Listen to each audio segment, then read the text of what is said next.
రిచ్చు బయట తినేసి వస్తాం, నువ్వు ఇల్లు జాగ్రత్తగా చూసుకో. పోయేసి రండి అమ్మగారు, నేను చూసుకుంటాలే.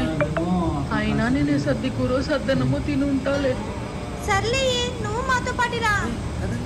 రిషు, ఇంట్లో తను మనకంత హెల్ప్ చేస్తుంది, కనీసం హోటల్ ఫుడ్ తినిపిలేమా?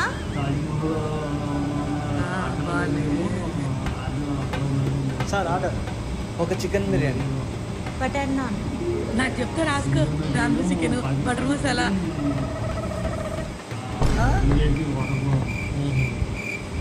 ఓ మేము పేదోళ్ళం కదా, ఇన్ని ఆర్డర్ చేయకూడదు కదా.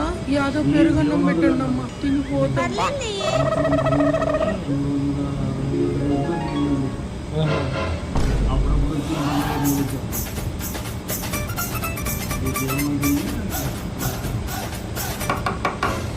ఎప్పుడు చూసినా నీళ్ళు ఉంటాయి. ఎండాకాలం వానాకాలం ఏం లేదు.